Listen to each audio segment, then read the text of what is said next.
আসসালামু আলাইকুম বন্ধুরা, আশা রাখি আপনারা অনেক অনেক ভালো আছেন।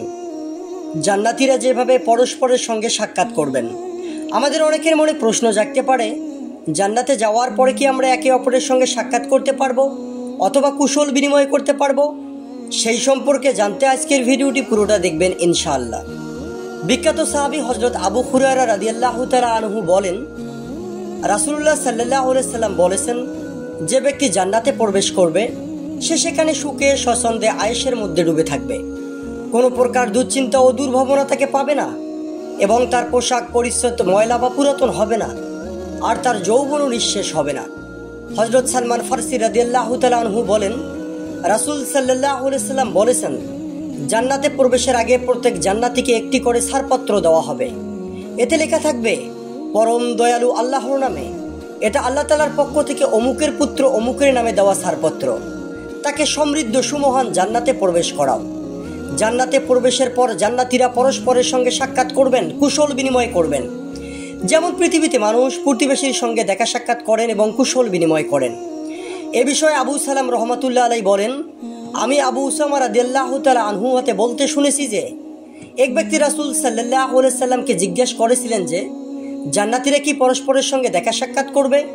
উত্তরে রাসূল সাল্লাল্লাহু আলাইহি সাল্লাম বললেন, হ্যাঁ করবেন। উঁচু স্তরের জান্নাতীরা নিম্ন স্তরের জান্নাতীদের কাছে এসে সালাম বিনিময় ও ভাব আদান প্রদান করবেন। তবে নিম্ন স্তরের জান্নাতীরা আমলের ত্রুটির কারণে উঁচু স্তরের জান্নাতীদের কাছে যেতে পারবেন না। উবাদা ইবনু সামিত রাদিয়াল্লাহু তাআলা থেকে বর্ণিত, তিনি বলেন, রাসূলুল্লাহ সাল্লাল্লাহু আলাইহি সাল্লাম বলেছেন, জান্নাতের স্তর হবে 100টি। প্রত্যেক দুই স্তরের মাঝখানে দূরত্ব হবে আসমান ও জমিনের দূরত্বের পরিমাণ।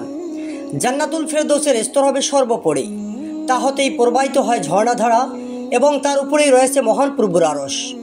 অতএব তোমরা যখনই আল্লাহ তাআলার কাছে প্রার্থনা করবে তখন জান্নাতুল ফেরদৌস আল্লাহ তাআলার কাছে চাইবে। জান্নাতীরা পরস্পরের সঙ্গে সাক্ষাতের সময় মুখোমুখি বসে দুনিয়ার কথা আলোচনা করবে।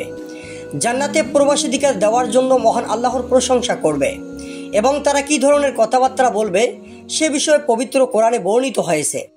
তারা একে অপরের দিকে ফিরে ফিরে জিজ্ঞেস করবে এবং বলবে, নিশ্চয় আমরা পূর্বে পরিবার পরিজনের মধ্যে শঙ্কিত অবস্থায় ছিলাম, অতঃপর আমাদের প্রতি আল্লাহ অনুগ্রহ করেছেন এবং আমাদেরকে উত্তপ্ত ঝড়ো হওয়ার শাস্তি হতে রক্ষা করেছেন।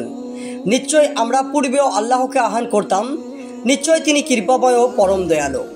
প্রিয় বন্ধুরা, যারা এই বিষয়ে জানতে পারলেন অবশ্যই ভিডিওটিতে একটি লাইক করে ভিডিওটি শেয়ার করবেন। সকলেই ভালো থাকবেন। ধন্যবাদ।